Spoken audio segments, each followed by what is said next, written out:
Mereka akan menciptakan sistem pemerintahan baru, ekonomi baru, politik baru, sosial baru. Bahkan agama pun baru. Dan mereka beri judul The Great Reset 2021.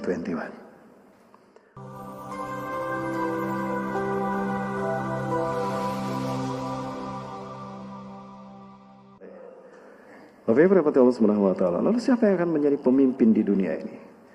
Bapak Ibu rahmati Allah Subhanahu wa taala. Kalau saya berangkat sebagai seorang politikus, maka saya akan berkata bahwa konsep kenegaraan nasionalisme seperti hari ini tidak lama lagi akan berlangsung. Pada suatu saat nanti akan berakhir, Bapak Ibu. Kenapa demikian? Ini bukan hanya keyakinan orang Islam saja. Dalam arti keyakinan saya sebagai seorang Muslim. Orang-orang Barat bahkan mereka sudah memandang bahwa ini sudah tidak berlaku lagi. Sekarang yang ada adalah new normal. Dan new normal yang dimaksud adalah the new world order. Tatanan dunia baru. Ada sekelompok orang yang terdiri dari satu komunitas yang terdiri dari global elite intelektual dunia. Sebut saja Bill Gates, atau sebut saja Profesor Klaus Schwab dari Jerman, dan dia adalah aktor intelektualnya, sutradaranya. Dari para bankir dunia sekelas George Soros, ada Rockefeller, kemudian ada perusahaan-perusahaan besar raksasa sekelas British Petroleum, Bayer, Mastercard, Microsoft. Mereka sekarang bersatu untuk meriset peradaban kita. Dalam forum-forum yang mereka adakan, di mana forum-forum mereka adakan itu menggunakan kamuflase. Kamuflasenya apa? World Economic Forum. Seolah-olah mereka hanya membicarakan tentang ekonomi. Ternyata tidak, itu hanya kamuflase. Nah, mereka berencana bahwa mereka akan melakukan upaya gila. Mereka akan meriset peradaban kita di tahun depan. Jadi semua model peradaban tahun depan itu baru. Sistem hukum baru, politik baru, ekonomi baru, sosial baru, dan segala macamnya baru. Ya, mereka membuat sebuah, dan ini dimuat dalam, kalau masih ada ya, saya sudah beberapa kali kemarin nyari tidak ada. Yang lain ada, tapi tidak sedetail ini. Yang detailnya sudah hilang. Judulnya The Great Reset 2021. They really want to take over the world and to create one government in the world. And they really want to create one political system, one economical system, one ideology system. One ideology. Mereka akan menciptakan sistem pemerintahan baru, ekonomi baru, politik baru, sosial baru. Bahkan agama pun baru. Dan mereka beri judul The Great Reset 2021. Apa perlu saya perlihatkan? Perlu. Baik, akan saya perlihatkan. Jangan kemana-mana, tetap bersama saya setelah yang satu ini. Karena saya harus ke sana, Pak. Ini sebetulnya ada asisten, tapi tidak tahu filenya di mana kan. Andai kan bisa saya tarik ke sini, saya langsung di sini. Tetap Bapak Ibu. Ya, jangan kemana-mana, tetap bersama saya. Sebetulnya kami sudah mencoba untuk menerjemahkan dan membuat subtitle di bawah sini, namun saya sendiri tidak bisa memindahkannya. Ini mungkin di laptop saya ada error sehingga dia tidak bisa disupport ke film ini. Jadi mohon maaf, subtitle yang dibuat oleh teman-teman tidak tampil di sini, Bapak Ibu.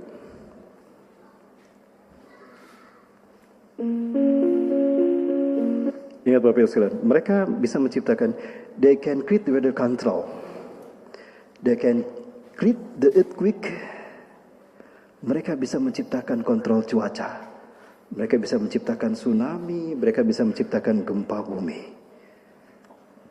Itu Bapak Ibu yang gilanya mereka. Dan perang nuklir, demonstrasi, chaos itu bisa mereka ciptakan.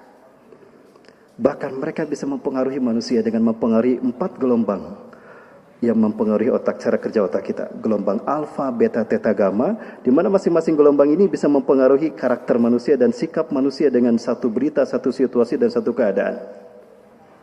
cerdas mereka. Dan inilah sistem Dajjal.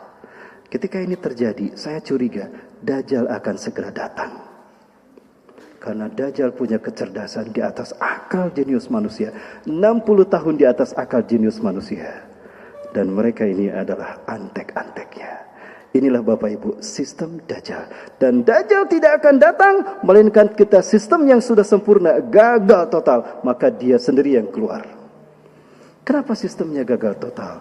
Karena ada satu yang Allah lakukan, dan ini langsung Allah yang melakukannya, sehingga Dajjal kehilangan ambisinya untuk menguasai bumi. Apa itu? Nantikan setelah tayangan satu ini. Tetap bersama saya setelah yang satu ini. Jangan kemana-mana Bapak Ibu sekalian. Baik.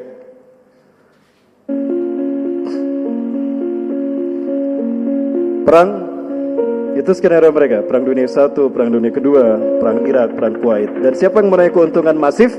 Mereka para banker super kaya. Bencana alam mereka ciptakan.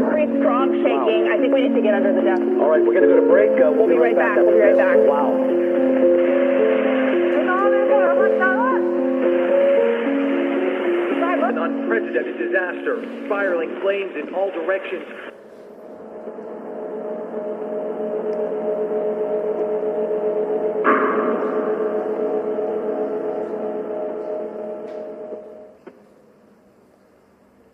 Hello from the World Economic Forum in Geneva. Cek.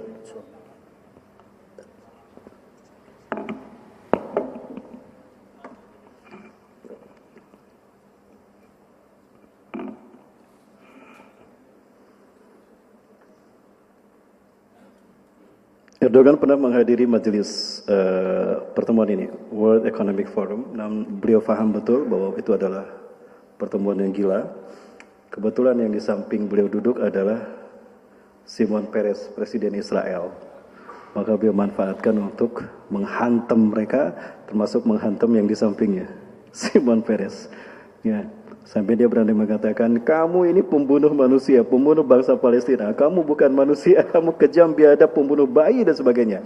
Kamu seperti ini karena kamu merasa berdosa. Pergi langsung Erdogan. Dari mana? Dari pertemuan tadi. Nah, inilah presiden, the real presiden, pemimpin yang berdaulat. Ya, pemimpin presiden serasa khalifah, Bapak Ibu. Jadi dunia ini sekarang ada presiden serasa khalifah, ada gubernur serasa presiden, ada ketua RT serasa gubernur. Tapi ada juga presiden serasa ketua RT, Bapak Ibu. Di negeri entah berantah. Ya, di negeri auto pilot. Saya nggak nyebut itu Pak ya. Bukan saya. Baik.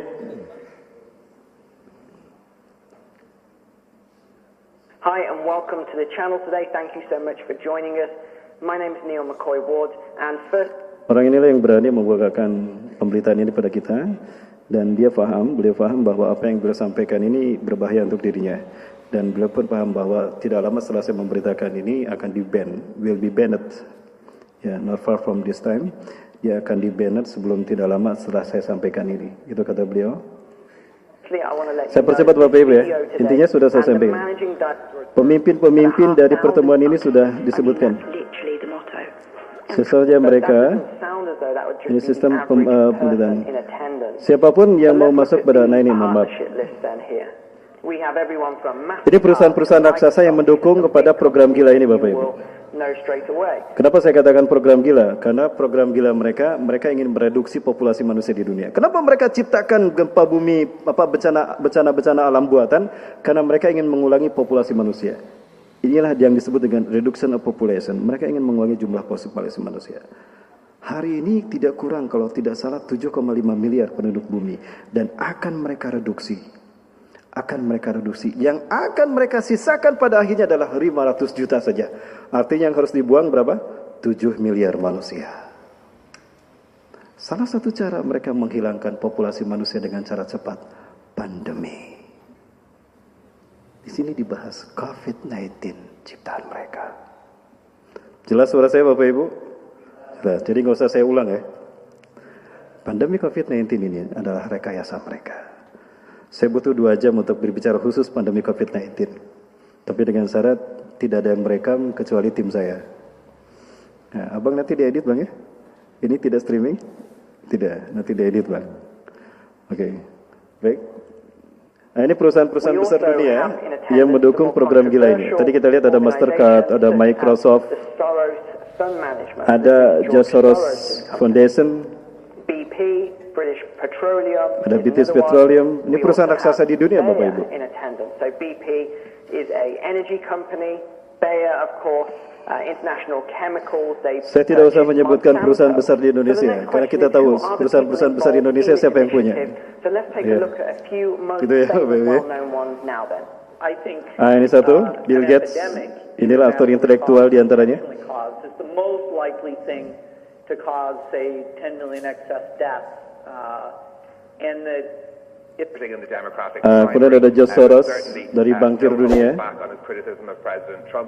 Clearly, I consider the Trump administration a danger to the world, but I regard it as a purely Ada juga yang lain, phenomenon. Managing Director. Ketua IMF. Jadi IMF ini jelas merupakan bagian dari rencana gila ini juga. Chief Executive. What many people don't realize is that the Ini dari IMF and Bulgaria. the World Bank. The Great Reset is Ada a juga welcome Ketua PBB, dia tahu ini gila tapi dia bagian dari itu. recognition Ya, that Antonio human Guterres. tragedy must be a wake-up. British Petroleum, ini CEO-nya. So this is Bernard given a Ini voice ada to Ketua Mastercard. Jadi nanti sistem finansial kita akan diatur sama dia, tidak lagi menggunakan uang kertas, Bapak Ibu. Uang kertas ini akan hilang. Maka saya bicara pada keluarga saya, jangan simpan hartamu di uang kertas, simpan dalam bentuk emas, karena emas nanti akan bermanfaat ketika mereka menghilangkan uang kita, finansial kita. Sekarang ini sebetulnya uang kertas kita tidak berlaku. Boleh saya tunjukkan? Tapi waktu akan lama lagi. Nanti saja, kalau mudah-mudahan suatu saat Allah takdirkan kita bertemu, kita bahas kejahatan mereka terhadap uang kertas kita. Dan jangan mengaku kita bebas dari riba ketika kita masih menggunakan uang kertas ini. Betapapun kita bersih, tidak melakukan riba, selama uang kertas yang kita gunakan, itulah debu riba. Akan datang suatu masa di mana manusia akan memakan harta riba. Sekalipun mereka tidak memakan harta riba, mereka akan terkena debu riba. Uang kertas itu adalah debu ribanya. Saya tidak berkata begini, tapi akan saya buktikan Bapak Ibu sekalian. Mudah untuk membuktikannya, tapi saya butuh waktu lama. Ya, baik Bapak Ibu, kita kembali ke laptop. Ya. Ya, ini bukan empat mata. Kita kembali ke laptop. Baik. There seems to be a lot of Perhatikan Bapak, ini kerja-kerja mereka, rencana kerja mereka dalam waktu dekat. Mereka ciptakan chaos. Gimana caranya chaos mereka ciptakan? Gampang, media massa punya mereka. Televisi seluruh dunia punya siapa kalau bukan punya mereka? Ketika satu peristiwa terjadi satu negara, kompak seluruh dunia ramai memberitakannya karena media mereka punya. Tunjukkan di negara kita media yang bukan punya mereka. Ada yang bukan punya mereka? Punya mereka. FG, Pak. FG. Tapi kan tidak terkenal, Pak. Betul. Nah, Bapak Ibu, betul, FG itu punya kita. Yang ada punya kita, itu dibikin tidak besar. Betul, Pak. Ya, sebentar. Sampai mana tadi? Begini Bapak Ibu. Mereka sudah ciptakan sistem kepemimpinan sudah mereka ciptakan dan mereka punya orang-orangnya. Di lini legislatif siapa, di partai siapa, di pejabat siapa, bahkan pemimpin negara pun bisa jadi dari mereka. Ya, kemudian skenario mereka ciptakan, bagaimana bikin si ini, sekarang kamu yang berulah. Nah, dia dibikin berulah. Lalu dipublish di media, maka rakyat marah. Ketika rakyat marah, dipicu dengan gelombang tertentu. Maka kemarahannya itu memuncak. Dan ini bukan hanya sekelompok orang, ramai-ramai mereka marah. Dan digiring untuk berkumpul di satu tempat. Dan ini yang terjadi. Ini mereka ciptakan. Dulu saya tidak pernah membayangkan mereka bisa sehebat ini. Tapi demi Allah, inilah cara Dajjal menguasai manusia. Dajjal mengendalikan kita. Sadar tidak sadar, kita dikendalikan Dajjal.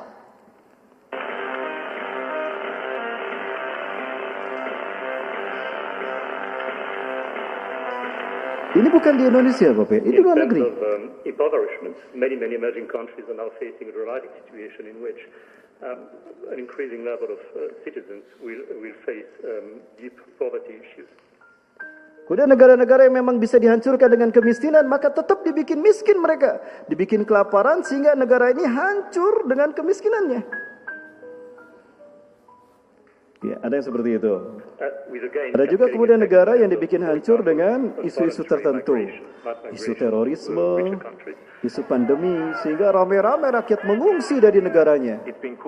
Sehingga negaranya kosong ditinggalkan. Dengan mudah mereka menguasai negara itu, dengan mudah mereka menghabiskan warga negaranya. Mereka yang pergi meninggalkan negaranya, seolah-olah mereka akan pergi mendapatkan perlindungan dan negara baru, wilayah baru, dan mereka aman.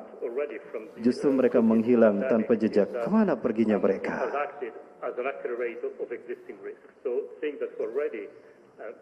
Emerging a few years ago are now happening at a much faster pace than used to be the case. 500,000 Kemana perginya mereka? are coming. Seolah-olah mereka dihadapkan, kamu akan mendapatkan wilayah baru, dapat suaka, dapat ini, tidak. Jadi akan ada kemusnahan-kemusnahan yang tidak bijak dia, ada penghilangan manusia. Pada akhirnya Bapak Ibu sekalian dan mata Allah, mereka akan mengontrol kita dengan menanamkan chip di dalam kepala kita. Dan ini sudah mereka coba, human augmentation. Inilah yang disebut dengan revolusi industri 4.0. And people keep saying to me, no Neil, you're talking nonsense.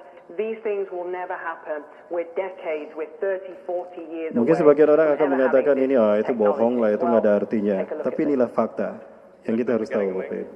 Like I said, it's essentially open a piece of skull. You remove about a coin-sized piece of skull, and then the robot inserts the electrodes. So this is our surgical robot. And if you look closely, you will see that bukan hanya robot yang akan mereka ciptakan dengan sistem seperti ini, bahkan nanti yang saya khawatirkan, manusia akan digalikan dengan cara seperti ini. Mereka mencoba melakukan hal ini kepada babi. Kenapa babi? Karena babi ini adalah makhluk yang paling dekat metabolismenya kepada kita manusia. Ketika Allah Azza wa Jalla, saya paham ini ya, karena ketika Allah Azza wa Jalla mengutuk manusia menjadi binatang, itu menjadi apa? Babi. Kalau tidak babi ya kera.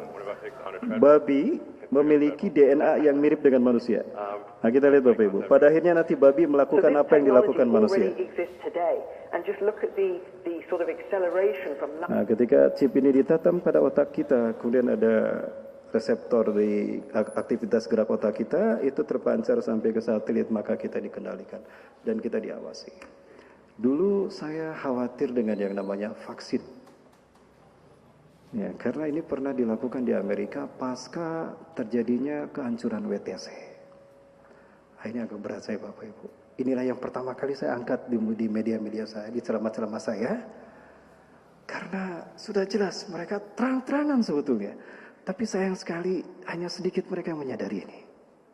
Bahkan saya dibilang gila ketika pertama saya menyampaikan ini. Ketika saya sampaikan faktanya mereka baru percaya. Ya, jadi ada chip yang bisa masuk ke jarum suntik. Dulu ukurannya mikrochip, sekarang mereka bisa menciptakan nanochip, lebih kecil daripada mikrochip. Dan ini seperti debu, Bapak Ibu. Ditiup saja bisa. Dan ketika ini mengalir dalam darah manusia, maka dengan mudah manusia dikendalikan lewat satelit. Saya tidak bisa panjang lebar menceritakan tentang ini, tapi inilah sistem yang mereka bangun dan satu yang menjadi ruh dari teknologi ini semua untuk menguasai dunia adalah teknologi. Maka mudah bagi Allah untuk menghancurkan ambisi mereka. Dengan teknologi dicabut dari muka bumi. Dari sini saya baru paham kenapa Rasulullah SAW mengatakan bahwa kita akan kembali ke zaman unta tanpa teknologi. Suma'atum ilama bada'atum, suma'atum ilama bada'atum. Kalian akan kembali ke zaman kalian tanpa teknologi. Jadi Rasulullah SAW menyebutkan nanti kita akan kehilangan listrik kita. Listrik akan padam. Ya, kapal terbang tidak bisa terbang, mobil tidak bisa maju, bahkan HP kita tidak jalan. Jadi jangan terlalu mahal Pak beli HP Pak. Jangan terlalu bagus Pak. Nanti nggak kepake. Jangan terlalu bagus, mahal beli mobil Pak. Nanti nggak jalan. Kita akan kembali ke zaman unta.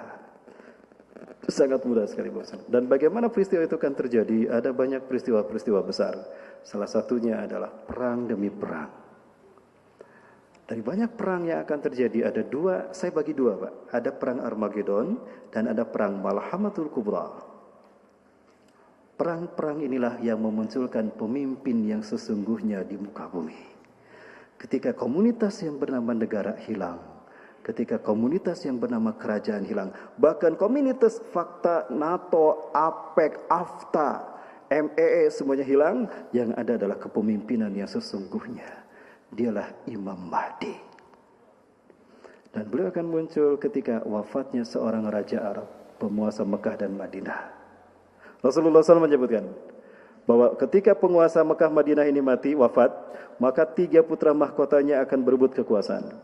Yaktatilu salasatun 'inda kanzikum. Akan berperang 3 orang laki-laki di sisi Ka'bah kalian. Inda kanzikum, para ahli hadis mentakwilkan di sisi Ka'bah kalian. Ya. Kulhum ibnu khalifatin, 3-3-nya anak raja. Khalifah dalam arti raja, karena pada saat itu tidak ada khalifah. Ya, 3-3-nya anak raja, artinya putra mahkota. Jadi ketika raja penguasa Mekah Madinah wafat, maka 3 putra mahkotanya berperang berebut kekuasaan. Tsumma la yasiru ila wahidin minhum, tapi mereka tidak berhasil menjadi raja. Karena yang menjadi raja adalah Imam Mahdi.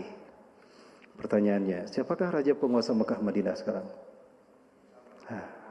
Putra mahkotanya MBS. Bapak Ibu sudah bisa melihat bagaimana kondisi Arab hari ini, mengerikan Bapak Ibu. Ya, ada liberalisme sudah terjadi di sana. Sekularisme, nauzubillah. Padahal itu adalah kota suci kita Mekah dan Madinah. Nah, Bapak Ibu rahmati Allah Subhanahu wa taala, perang yang dimaksudkan ada 2, Armageddon dan Malhamatul Kubra. Armageddon, saya sebut Armageddon karena nuklir masih digunakan.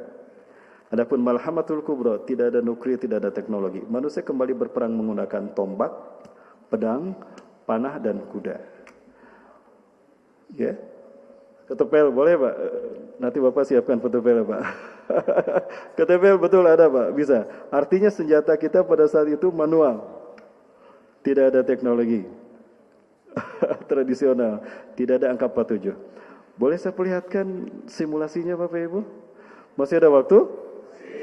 Masya Allah, semangat ternyata ya. Baik, Bapak Ibu rahmati Allah, saya perlihatkan ini hasil diskusi kami bersama teman-teman Bapak Ibu sekalian.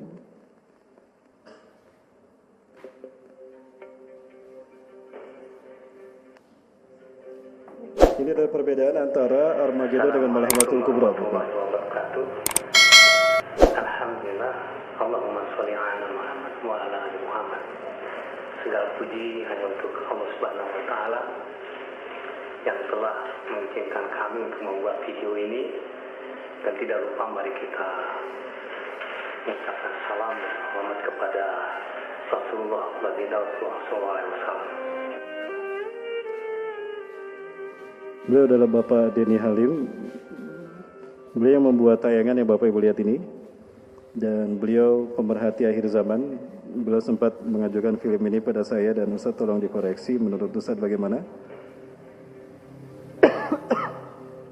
Saya sampaikan secara garis besar pendapat Bapak dengan saya sama Pak. Bahkan kalau Bapak mengizinkan, film Bapak akan saya pakai dalam kajian saya. Akhirnya beliau mengizinkan. Dan ini adalah hasil karya beliau. Ya. Ada beberapa memang sedikit berbeda dengan apa yang saya sampaikan, tapi secara garis besar pendapat beliau ini sudah hampir sama dengan saya Bapak Ibu. Mohon maaf tadi.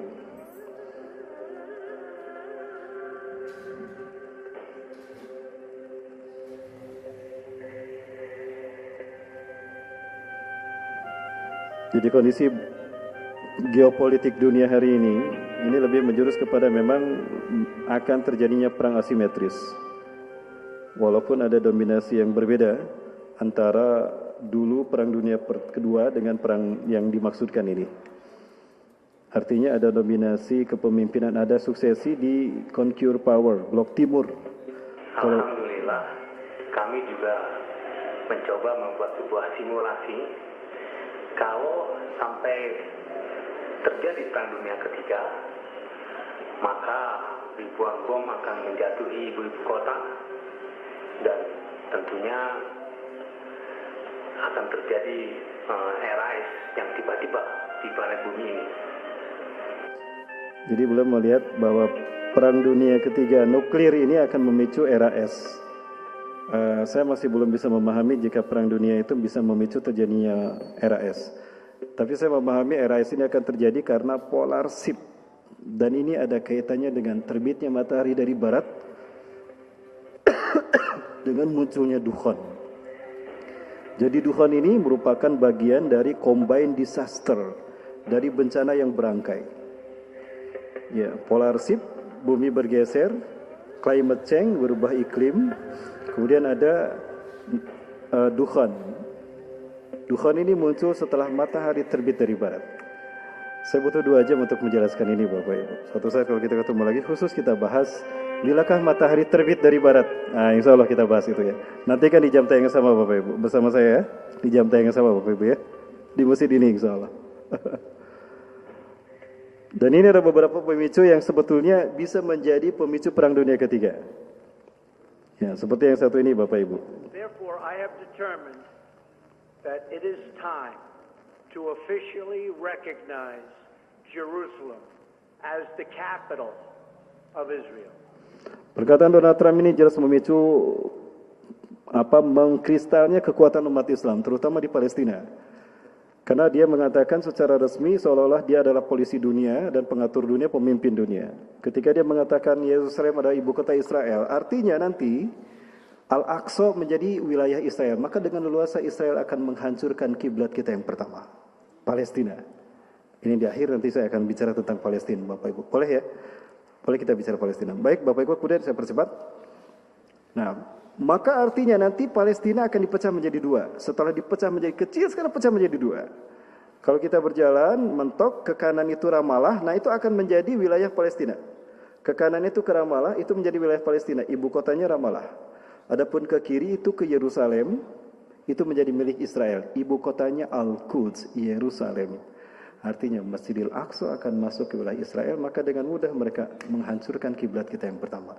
Apa yang akan mereka lakukan kalau Masjidil Aqsa hancur? Nantikan di akhir pembahasan. Tetap bersama saya. Lanjut Bapak Ibu? Baik, alhamdulillah. Kita lanjut. Maka apa jawaban dari presiden pemimpin-pemimpin Islam terutama Palestina? Ini dia jawabannya.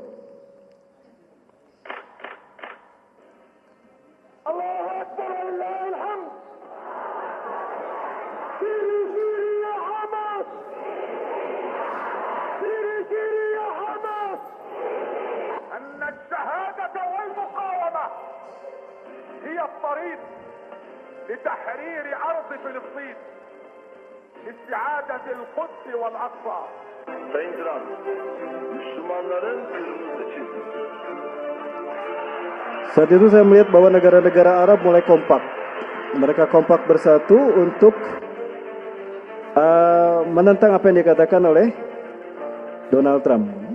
Saat itu mereka kompak, tapi sekarang coba lihat, sudah tidak kompak lagi. Dubai sudah menyatakan bergabung dengan Israel, betul? Bahrain, kecuali Qatar, Uni Emirat Arab menolak juga, Qatar juga menolak. Ini hanya beberapa analisa saja, tapi kita percepat Bapak Ibu. Seandainya perang nuklir ini terjadi, ini baru gambaran. Aslinya bisa jadi lebih berat daripada ini. Inilah gambaran perang nuklir jika terjadi. Seperti apa dunia? Pertanyaan saya, Pekanbaru masihkah tetap bertahan? Wallahu a'lam bishawab. Yang namanya nuklir, dia memiliki beberapa gelombang. Gelombang fusi elektron pertama itu menciptakan hawa panas dalam waktu cepat. Dan itu bisa membakar apapun yang ada di permukaan bumi. Sampai 500 derajat Fahrenheit tergantung jenis bom atom itu. Ada dari natrium, ada dari helium, ya, dari hidrogen. Nah ini, gelombang fusi elektron yang kedua menghancur leburkan apa yang sudah dibakar.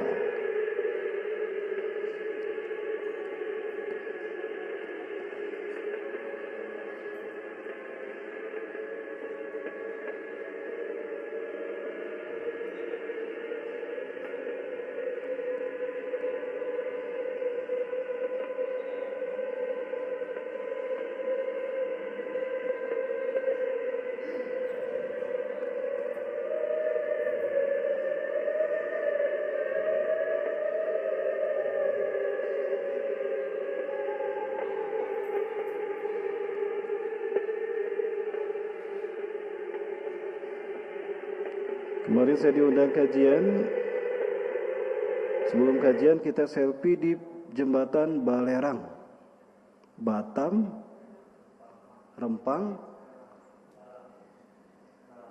Galang. Waduh, jangan-jangan nasib Balerang seperti ini. Ya, subhanallah. Itu jika terjadi perang kimia, perang nuklir.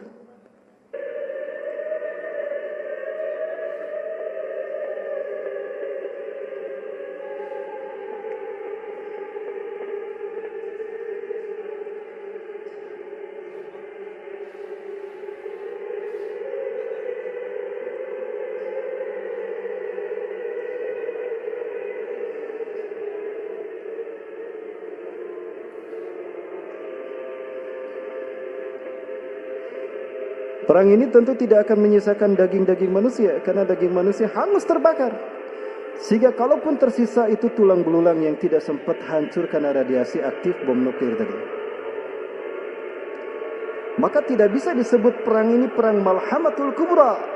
Karena malhamah artinya daging, kubra dalam jumlah besar. Maka bisa dipastikan perang ini tidak ada teknologi tapi manual. Sehingga daging manusia di mana-mana. Nah, ini bedanya Armageddon dengan Malhamatul Kubra.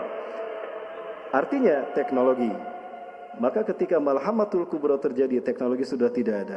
Dajjal akan muncul di saat teknologi tidak ada. Maka saat itu kita membutuhkan. Melihat dari semua ini Bapak Ibu sekalian, kita membutuhkan pemimpin yang sesungguhnya. Dan dia menjadi pemimpin yang betul-betul bisa memimpin kita, menyelamatkan diri dari semua kezaliman, dari semua bencana petaka dan kerakusan manusia-manusia biadab. Maka Allah menjanjikan ini akan terjadi, yaitu munculnya sang pembaharu yang bergelar Al-Mahdi. Dialah pemimpin akhir zaman yang sesungguhnya. Maka ketika dia muncul, Bapak Ibu sekalian, tugasnya adalah satu, membuat Islam kembali memimpin dunia. Islam menyebar ke seluruh dunia. Maka ketika beliau memimpin, semua aliran kekafiran tidak akan pernah ada tempat di muka bumi. Tidak ada celah bagi kekafiran ada di muka bumi. Masya Allah. Ini sudah 2 jam 1 gelas. Berarti 2 jam lagi nih. Baik, terima kasih Mas. Alhamdulillah. Jazakallahu khair. Ya, ketika beliau memimpin, Imam Mahdi memimpin, maka Islam akan menyebar ke seluruh dunia. Sampai tidak ada satu jengkal pun tanah di muka bumi, mereka Islam akan sampai ke sana. Tidak ada satu rumah pun melainkan Islam akan mengetuk pintu rumah mereka, baik di kampung ataupun di kota. Dan ketika beliau memimpin dunia, maka umat Islam akan kaya raya. Dia akan membagikan harta kekayaan tanpa menghitung-hitungnya. Jadi yang hari ini cicilannya masih besar, jangan khawatir. Beliau hadir lunas. Nah, yang utangnya masih besar, jangan khawatir, nanti beliau datang lunas. Jadi yang keras doanya Bapak Ibu, ya Allah segera turunkan utuslah Imam Mahdi ya Allah. Ini debt collector mau datang ke rumahmu nagih ya Allah. Boleh berdoa begitu ya. Nah Bapak Ibu rahmati Allah, kemudian dunia akan damai sejahtera ketika beliau memimpin dunia. Pertanyaannya, kapan beliau muncul? Baik, kita baca sama-sama ya. Kapan beliau muncul? Nah ini jawabannya. Ikuti saya Bapak Ibu sekalian. An Abi Hurairah, dari Abu Hurairah radhiyallahu an, semoga Allah meridhoinya. Qala, beliau berkata, qala, telah bersabda Rasulullah sallallahu alaihi wasallam,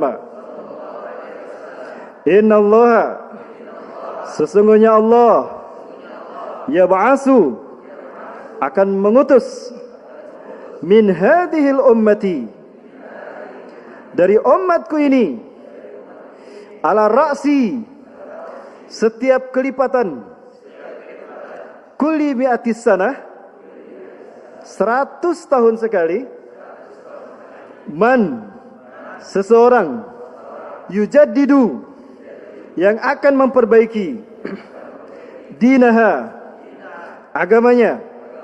Rawahu, hadis ini diriwayatkan Abu Dawud, oleh Abu Dawud, wa yuballighuhu, dan hadis ini disampaikan Ustaz Rahmat Baikuni. Ya, kok cuma sedikit yang nyebut Ustaz Rahmat Baikuni ya? Pengen terkenal, Bu. Masa jangan Abu Dawud aja yang viral ya? Saya juga pengen viral, Bu.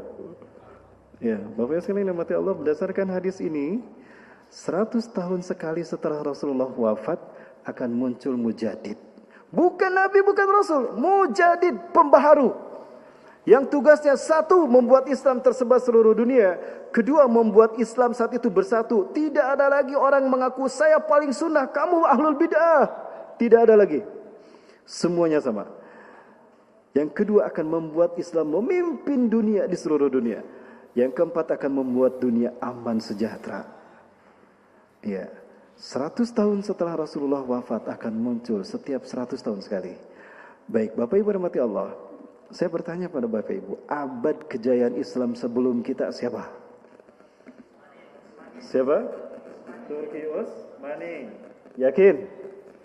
Yakin ya Turki Utsmani ya? Baik. Kapan Turki Utsmani berakhir? 1924. Yakin 1924? Baik. Andaikan 1924 adalah abad kejayaan Islam sebelum kita.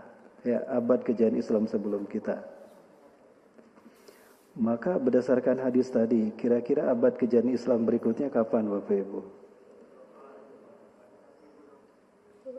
Berapa? 2024. Itu perkiraan kan? Boleh kita berkira-kira ya? 2024. Berarti berapa tahun lagi Bapak Ibu? Satu periode lagi berarti.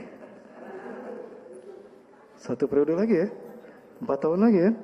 Masya Allah, kok pas bener ya? Bapak Ibu rahmati Allah, kalau itu terjadi 4 tahun lagi, berarti 4 tahun ke depan ini tahun di mana peristiwa-peristiwa besar itu akan terjadi Bapak Ibu. Dan sekarang kita sudah melihat pemicunya sudah mulai muncul Bapak Ibu. Apa pemicunya? Luar biasa. Pemicunya adalah yang satu ini Bapak Ibu. Munculnya sosok yang satu ini. Aziz milletim. Evet. Sevincimizi hep birlikte yaşamak. Ini bukti janji Allah Azza wa Jalla melalui lisan Rasulnya. Di mana Rasulullah SAW bersabda, "Sinfani min ummati, idza saluhan saluhatil ummah, wa idza fasadan fasadatil ummah." Ada 2 pilar dari umatku. Jika kedua-duanya baik, maka baiklah umatku, sejahteralah umatku, bahagialah umatku. Dan jika kedua-duanya hancur, maka binasalah umatku. Apakah kedua pilar itu? Al-ulama wal umara, ulama dan pemimpin. Apabila ulama dan pemimpinnya baik, maka bahagialah umatku. Dan inilah buktinya. Turki. Yeni doğalgaz keşiflerinin kuvvetle muhtemel olduğuna işaret ediyor. Yani bu ilk kuyuda bulunan rezerv çok daha zengin bir kaynağın sadece bir parçası.